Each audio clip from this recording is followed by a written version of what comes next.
Saudações a todos. Vamos começar buscando na Gênese por Allan Kardec. No último capítulo, alguns trechos da parte final do livro, em que Kardec desenvolve o tema sobre os sinais precursores, a época de transição que estamos vivendo, né? Desse rumo ao mundo de regeneração, né? Então, vamos pegar no item 32, que ele fala sobre as grandes partidas coletivas. Então, ele coloca: as grandes partidas coletivas não só têm como finalidade ativar as saídas, mas transformar mais rapidamente o espírito da massa, desembaraçando-a das más influências e dar mais ascendência às ideias novas. É por isso que muitos, apesar de suas imperfeições, estão maduros para tal transformação, que muitos partem para se retemperar numa fonte mais pura, enquanto permanecessem no mesmo meio e sob as mesmas influências, teriam persistido em suas opiniões e em sua maneira de ver as coisas. O que ele está colocando aqui é que as partidas coletivas, elas têm como objetivo, né, ativar as saídas. E a razão de ativar a partida, né, de um número mais considerável de encarnados é para que possam retornar outros tantos. E dar a oportunidade para muitos destes que partem ir retemperar-se no plano espiritual, né? Eliminando determinadas ideias, determinadas coisas que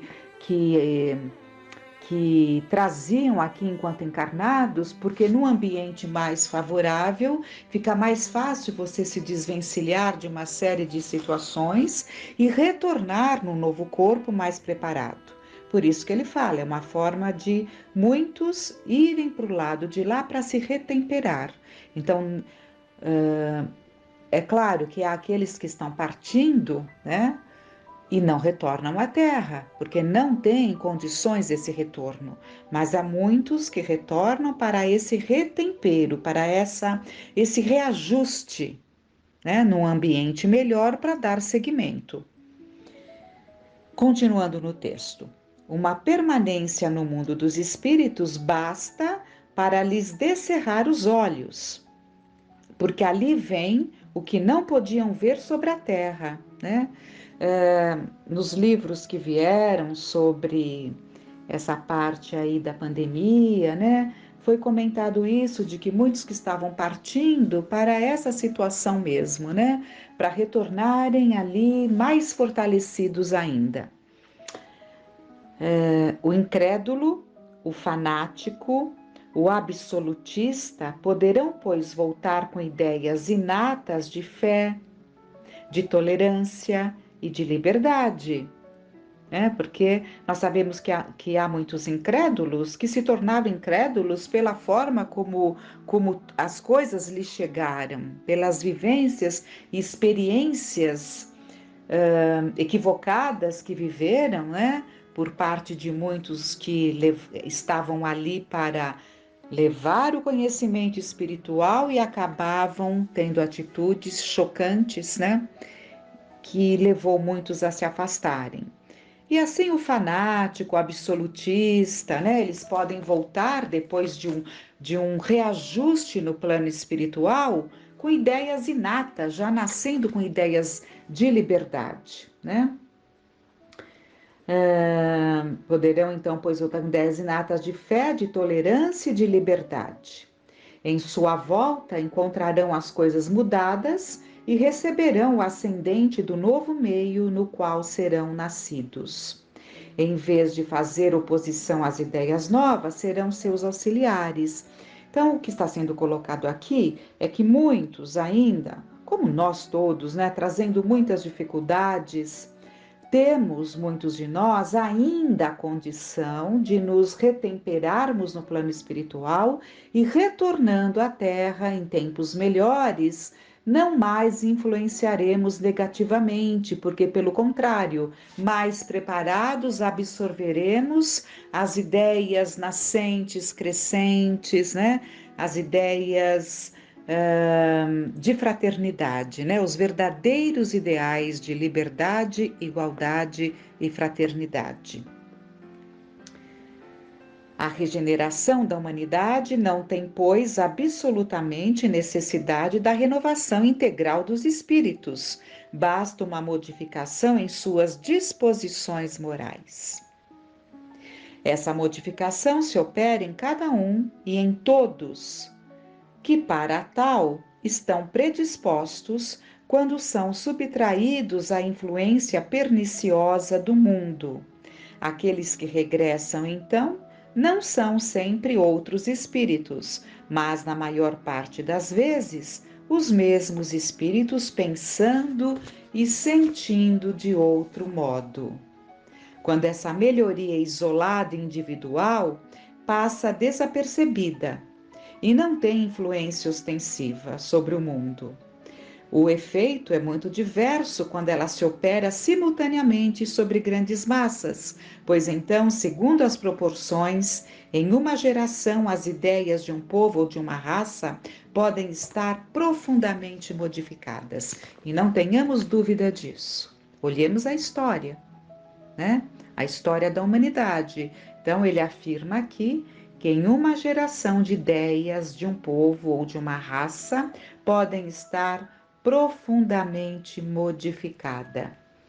Vamos parar um pouco então para refletindo sobre essas questões e diante desses momentos especiais que vivemos, em que se pede muito de nós, cada vez se exige mais de nós, e o verdadeiro espírita, ele tem por obrigação trazer no coração a alegria de viver, porque ele compreende o sentido das dores, das lutas, das oportunidades que se fazem quantas vezes através de lutas, né?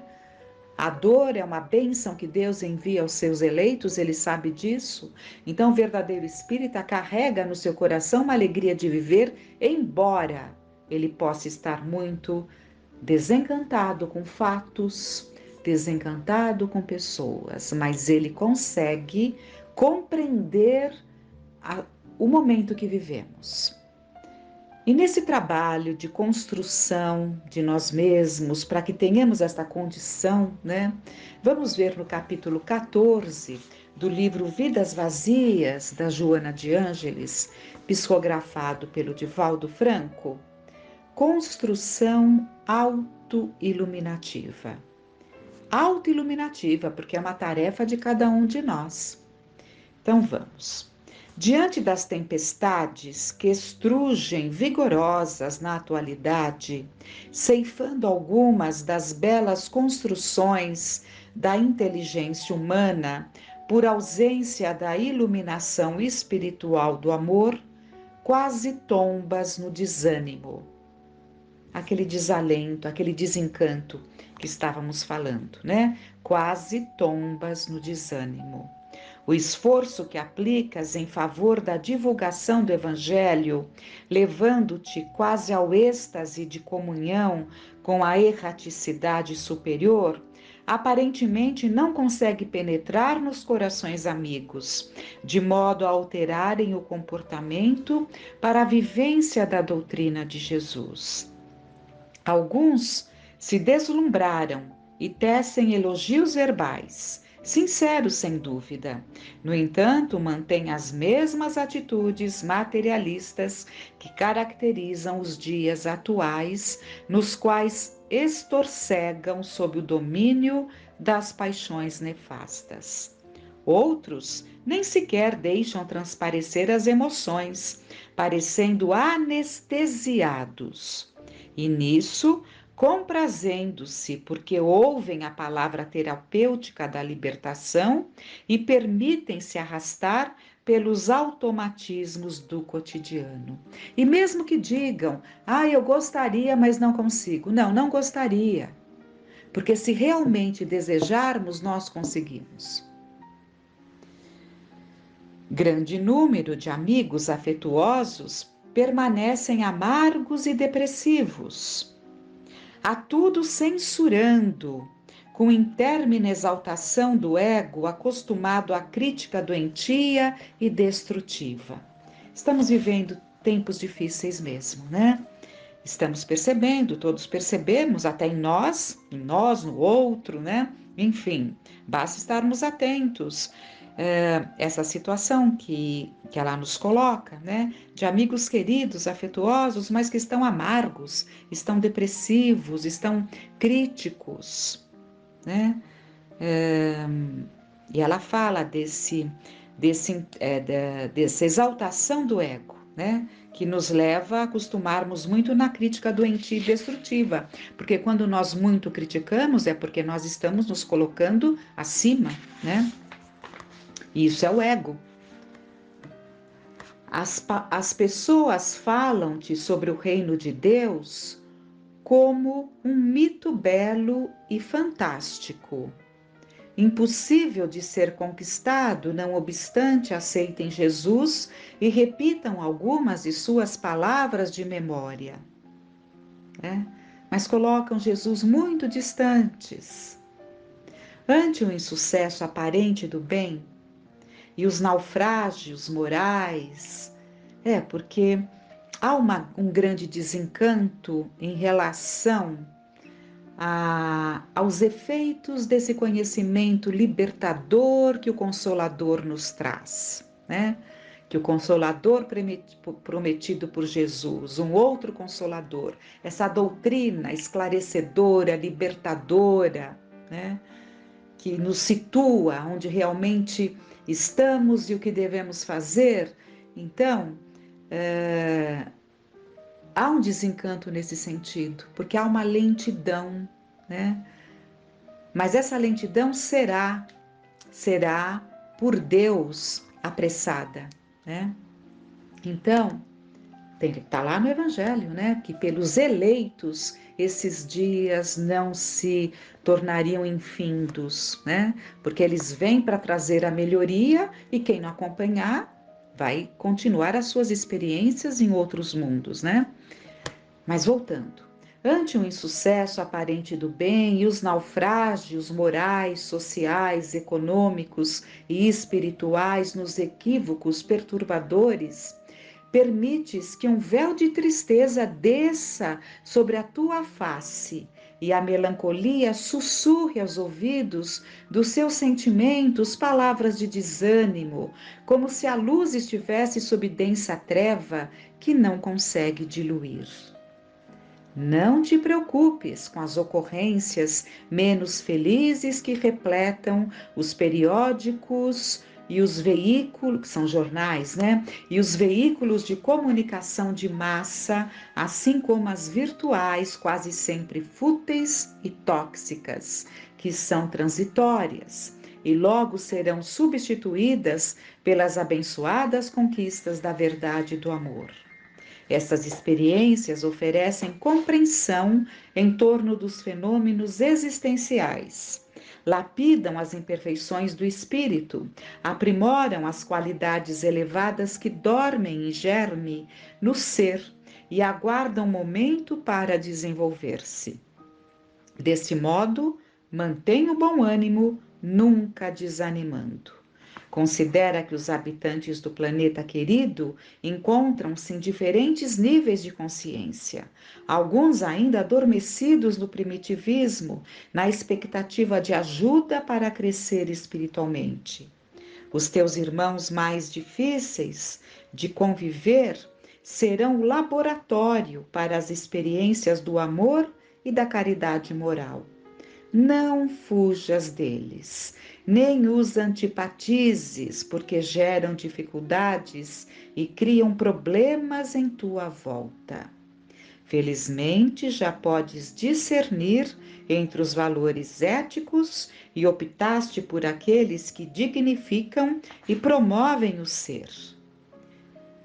Indubitavelmente, a humanidade em conjunto tem crescido, e embora os dias tormentosos que se enfrentam, nunca houve tanto amor na Terra como hoje, que se expressa por intermédio do respeito à natureza e às suas criaturas,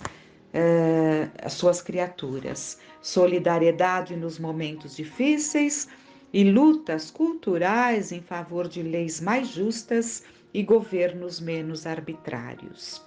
Em muitos lugares já se respira o clima de esperança e de bondade. Então, em grande parte do texto, ela se dirige àqueles que estão desencantados, decepcionados, né? Mas que guardem a fé, guardem a confiança, porque tudo isso trará um resultado positivo para todos, né? E ela fala: feliz daquele, felizmente já podes discernir entre os valores éticos. Então, aqui ela está se dirigindo àqueles que, mesmo nessa situação toda, né, que vivemos, nessa desconstrução dos valores, há aqueles que se mantêm lúcidos, coerentes, né? E compreendem exatamente pelo seu bom senso, pela sua capacidade de discernimento, compreende o que convém, o que não convém, o que é bom e o que é mal, né? E ela finaliza, então, colocando no teu esforço de autoiluminação, tenha em vista que a paciência é fator primordial para o êxito. Os triunfadores sempre enfrentaram dificuldades que somente eles sabem. Não é fácil viver-se os ideais de grandeza moral tendo em vista a transformação da sociedade para melhor. A velha geração, acostumada a esmagar, subtrair, mentir e impor falsas filosofias de justiça e de prazer, luta com tenacidade contra a nova, que anela pela libertação das injunções penosas, e lentamente são substituídas por mais se utilizem da força e da crueldade. O Senhor da vida acompanha a marcha das suas criaturas e inspira os seus representantes, deles cuidando com afeto e constância. No exercício da paciência, faça imprescindível o autocontrole que demonstra a eficácia da ciência da paz. O célebre escritor francês Gustave Flaubert escreveu com sabedoria: talento significa uma enorme paciência. Quando exercemos a paciência, nos alinhamos melhor aos ritmos naturais da vida. Há uma estação para tudo. Esta é a lei da natureza. Com paciência, tomam-se as melhores decisões. Fecha aspas. Se examinarmos a paciência de Nelson Mandela, que esteve preso por 27 anos, num total de 10.000 dias, ao ser libertado, livrou da opressão o seu povo, o seu país.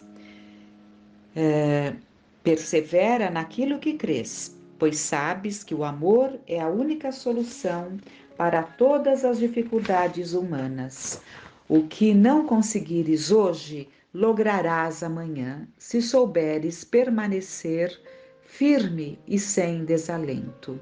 A resposta de toda sementeira nem sempre corresponde ao que espera o semeador. Nada obstante, um grão que germina e atinge o objetivo produz muito mais do que todos que foram utilizados e nem sequer sobreviveram. Renasceste na terra para contribuir em favor da era nova. Aliás, todos se encontram hoje no planeta. Todos que se encontram hoje no planeta estão em preparativos para a grande transição que se vem operando desde há algum tempo.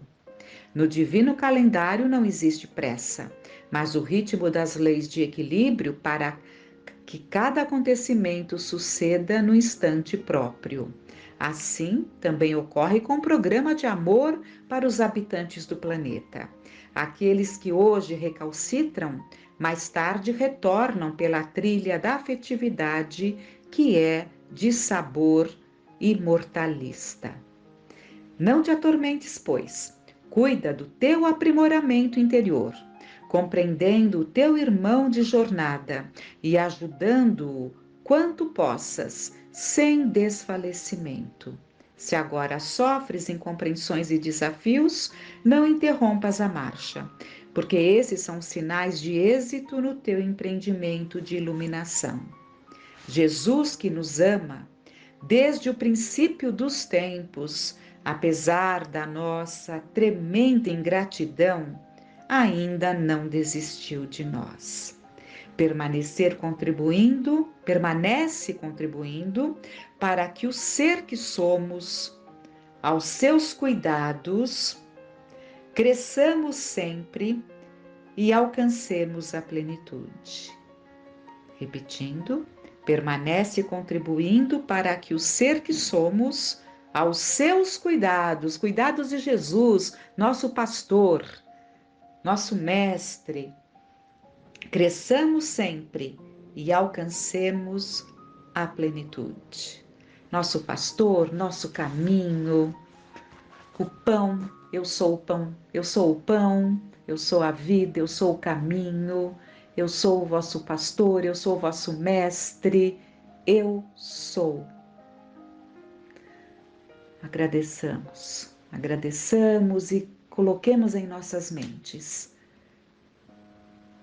o que o Paulo nos ensinou dos aprendizados que ele teve estudando Jesus. Não vos conformeis com este mundo, mas transformai-vos. Vos, não é transformai-o. Nós não temos a missão de mudar ninguém. Transformai-vos. Reflitamos sobre todos esses aprendizados. Que fiquemos em paz.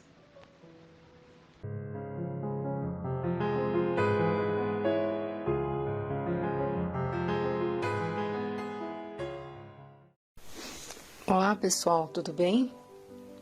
Vamos dar sequência no nosso estudo, continuação do capítulo 17 do Evangelho segundo o Espiritismo, Sede Perfeitos. Vamos iniciar as instruções dos Espíritos.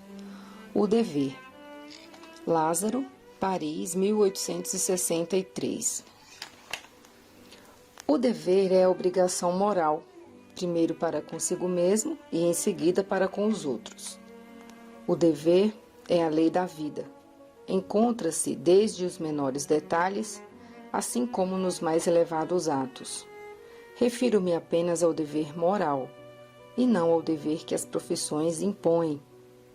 Na ordem dos sentimentos, o dever é muito difícil de ser cumprido, pois se encontra em antagonismo com as seduções do interesse e do coração. Suas vitórias não têm testemunhos e suas derrotas não estão sujeitas à repressão. O dever íntimo do homem é governado pelo seu livre-arbítrio.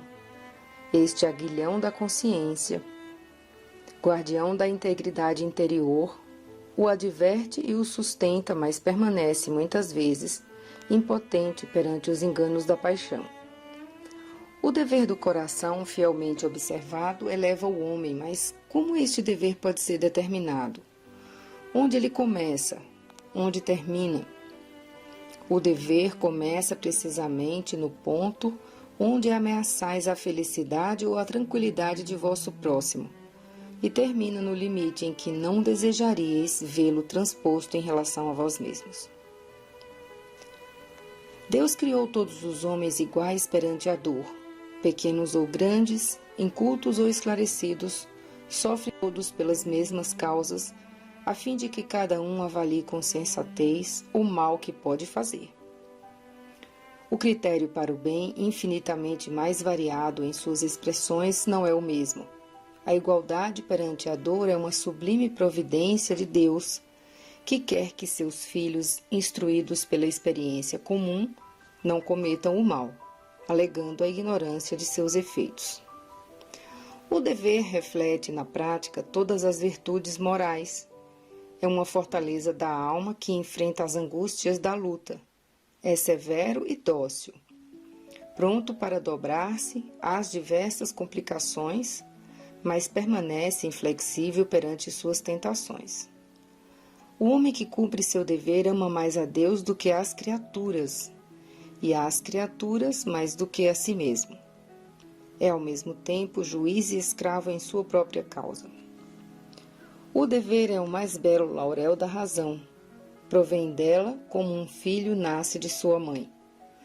O homem deve amar o dever não porque o preserve dos males da vida, aos quais a humanidade não pode subtrair-se, mas sim por dar à alma o vigor necessário ao seu desenvolvimento. O dever cresce e se irradia sob forma mais elevada em cada uma das etapas superiores da humanidade. A obrigação moral da criatura para com Deus nunca cessa. Ela deve refletir as virtudes do Eterno, que não aceita um esboço imperfeito, pois quer que a beleza de sua obra resplandeça perante ele. A virtude.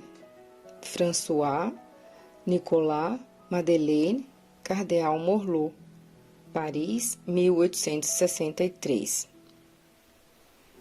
A virtude, no seu mais alto grau, é o conjunto de todas as qualidades essenciais que constituem o homem de bem. Ser bom, caridoso, laborioso, sóbrio, modesto, são qualidades do homem virtuoso. Infelizmente, são acompanhadas quase sempre de pequenas falhas morais que as desmerecem e as enfraquecem. Aquele que faz alarde de sua virtude não é virtuoso, pois lhe falta a principal qualidade, a modéstia, e tem o vício mais oposto, o orgulho. A virtude realmente digna desse nome não gosta de se exibir. Ela é sentida, mas se esconde no anonimato e foge da admiração das multidões. São Vicente de Paulo era virtuoso. O digno cura de Ars era virtuoso. E muitos outros não muito conhecidos do mundo, mas conhecidos de Deus. Todos esses homens de bem ignoravam que eram virtuosos. Deixavam-se ir pela corrente de suas santas inspirações e praticavam o bem com total desinteresse e completo esquecimento de si mesmos. A virtude, assim compreendida e praticada, é que eu vos convido, meus filhos. E essa virtude verdadeiramente cristã e verdadeiramente espírita, que eu vos convido a consagrar-vos. Afastai de vossos corações o sentimento do orgulho, da vaidade, do amor próprio, que sempre desvalorizam as mais belas qualidades. Não imiteis o homem que se coloca como um modelo e se gaba de suas próprias qualidades para todos os ouvidos tolerantes. Essa virtude com ostentação esconde muitas vezes uma multidão de pequenas mesquinharias e odiosas fraquezas. Em princípio, o homem que exalta a si mesmo, que ergue uma estátua à sua própria virtude, aniquila por essa única razão todo o mérito efetivo que possa ter. Mas o que direi daquele que dá valor em parecer aquilo que não é? Compreendo muito bem que o homem que faz o bem sinta no fundo do coração uma satisfação íntima, mas uma vez que essa satisfação se exteriorize para provocar elogios, degenera em amor próprio. Vós todos, a quem a fé espírita reanimou com seus raios, e que sabeis o quanto o homem está longe da perfeição, não façais nunca uma tolice dessas. A virtude é uma graça que eu desejo a todos os espíritas sinceros, mas advirto, mais vale poucas virtudes com modéstia do que muitas com orgulho. Foi pelo orgulho que as humanidades se perderam sucessivamente, e será pela humildade que deverão um dia redimir-se. Os superiores e os inferiores. François Nicolas Madeleine Cardeal Morlot, Paris, 1863. A autoridade, assim como a riqueza, é uma delegação da qual terá que prestar contas aquele que dela estiver investido. Não acrediteis que ela seja dada para satisfazer o vão prazer de mandar, nem tampouco, conforme acredita falsamente a maior parte dos poderosos da terra, como um direito ou uma propriedade. Deus tem lhes provado constantemente que não é nenhuma coisa nem outra, pois as retira deles quando quer. Se fosse um privilégio ligado à pessoa, seria intransferível. Ninguém pode dizer que uma coisa lhe pertence quando ela pode lhe ser tirada sem o seu consentimento. Deus concede a autoridade a título de missão ou de prova quando quer, e a retira do mesmo modo. Todo aquele que é depositário da autoridade, seja qual for em grau de importância, desde um senhor para com seu servidor, até o soberano para com seu povo, não deve esquecer-se de que é um encarregado de almas e responderá pela boa ou a má orientação que der a seus subordinados. Vai arcar com as culpas das faltas que estes poderão cometer, dos vícios aos quais serão arrastados em consequência dessa orientação, ou dos maus exemplos recebidos, mas também colherá os frutos do seu esforço por conduzi-los ao bem. Todo homem tem na terra uma missão pequena ou grande. Seja qual for, sempre lhe é dada para o bem. Desviá-la do seu verdadeiro sentido é fracassar no seu cumprimento. Se Deus pergunta ao rico: que fizeste da riqueza que deveria ser nas tuas mãos uma fonte, espalhando fecundidade ao seu redor? Também perguntará àquele que dispõe de alguma autoridade: que uso fizeste dessa autoridade? Que mal impediste? Que progresso promoveste? Se te dei subordinados, não foi para fazer deles escravos de tua vontade, nem instrumentos dóceis dos teus caprichos ou de tua ambição. Te fiz forte e te confiei os fracos, para que, amparando-os, os ajudasses a subir até mim. Aquele que, investido de autoridade, segue as palavras do Cristo, não despreza nenhum dos que estão abaixo dele, porque sabe que as diferenças sociais não existem perante Deus. O Espiritismo lhes ensina que, se hoje eles lhe obedecem, já puderam tê-lo comandado, ou poderão vir a comandá-lo mais tarde, e então será tratado como os tratou. Se o superior tem deveres a cumprir, o subordinado também os tem, por sua vez, e não menos sagrados. Se este último é espírita, sua consciência lhe dirá, melhor ainda, que não está dispensado de os cumprir, mesmo que seu chefe não cumpra os que lhe competem, pois sabe que não se deve pagar o mal com o mal e que as faltas de um não justificam as faltas de outros. Se sofre na sua condição de subalterno, sabe que é merecido, porque ele mesmo pode já ter também abusado da autoridade que tinha, e agora deve sentir por sua vez os inconvenientes daquilo que fez os outros sofrerem. Se é obrigado a suportar essa situação, na falta de encontrar outra melhor, o Espiritismo lhe ensina a resignar-se a isso como uma prova para sua humildade, necessária a seu adiantamento. Sua crença o guia na sua conduta. Ele age como gostaria que seus subordinados agissem para com ele, se fosse o chefe.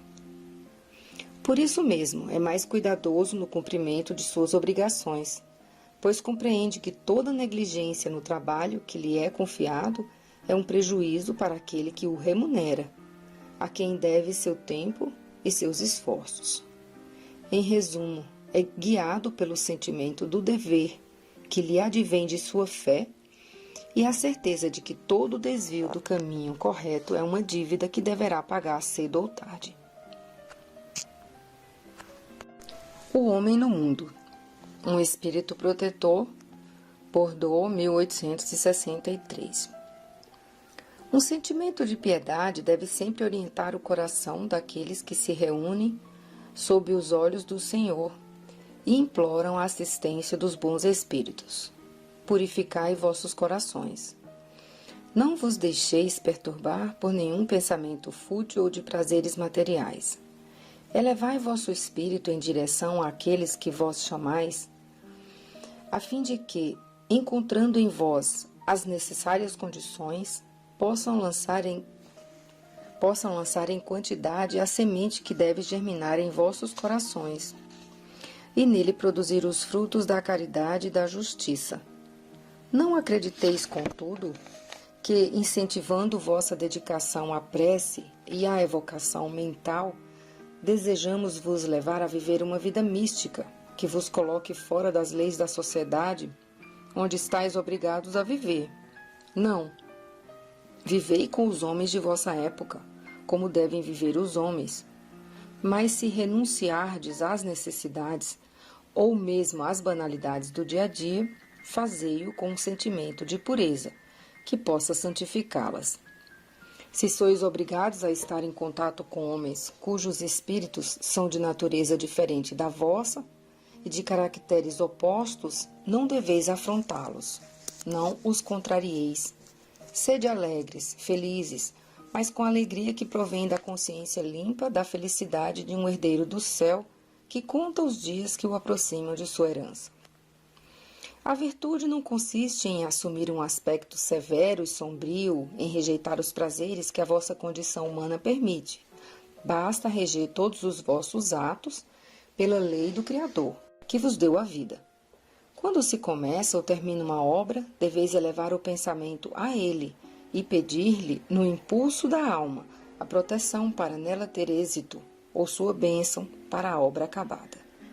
O que quer que façais, ligai vosso pensamento à fonte suprema de todas as coisas e não façais nada sem que a lembrança de Deus purifique e santifique vossos atos.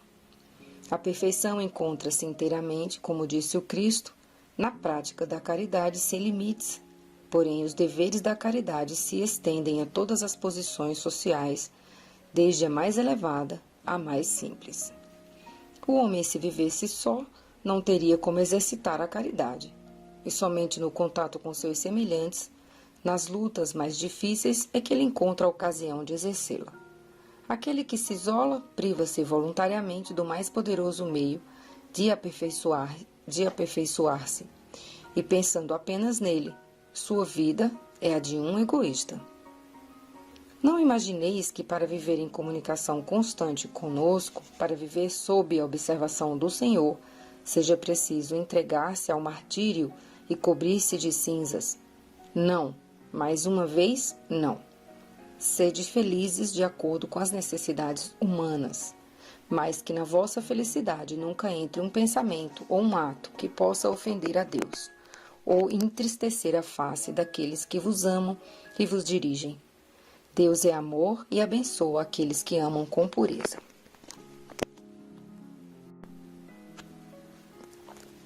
Cuidar do corpo e do espírito. Georges, Espírito Protetor, Paris, 1863. Será que a perfeição moral consiste na martirização do corpo? Para resolver essa questão, apoio-me nos princípios elementares e começo por demonstrar a necessidade de cuidar do corpo, que, conforme esteja sadio ou doente, influi de uma maneira muito importante sobre a alma, que é considerada prisioneira da carne. Para que ela vibre, se movimente e até mesmo conceba as ilusões de liberdade, o corpo deve estar são, disposto e vigoroso.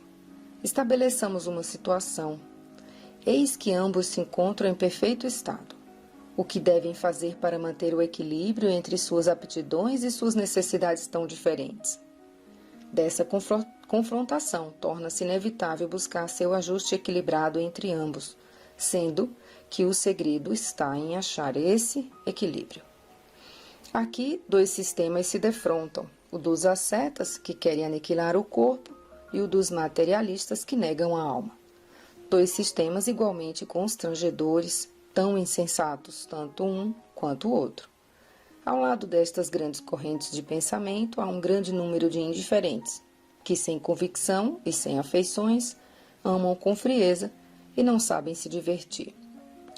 Onde, pois, está a sabedoria e a ciência de viver? Em nenhum lugar. Este problema ficaria inteiramente sem ser resolvido se o Espiritismo não viesse em ajuda dos pesquisadores, demonstrando-lhes as relações que existem entre o corpo e a alma, comprovando que são necessários um ao outro, e é preciso cuidar de ambos. Amai, pois, vossa alma, mas cuidai também do corpo, instrumento da alma. Desconhecer as necessidades que a própria natureza indica é desconhecer a lei de Deus. Não castigueis vosso corpo pelas faltas que o vosso livre-arbítrio o induziu a cometer, e das quais é tão responsável quanto um cavalo mal guiado o é pelos acidentes que causa. Sereis por acaso mais perfeitos se, ao martirizar o vosso corpo, continuardes egoístas, orgulhosos e sem caridade para com o vosso próximo? Não, a perfeição não está nisso. Ela se encontra nas reformas a que submeterdes o vosso espírito. Dobrai-o, subjugai-o, humilhai-o, dominai-o. Este é o meio de torná-lo dócil à vontade de Deus e o único que conduz à perfeição. Vou ler 3 notas do editor que tem nesse capítulo. Aguilhão, estimulante, incitador, provocador. Laurel, prêmio distintivo, galardão. E sobre essa última mensagem, essa mensagem foi transcrita e traduzida do original da primeira edição do Evangelho segundo o Espiritismo, por nele estar completa. Uma boa semana a todos.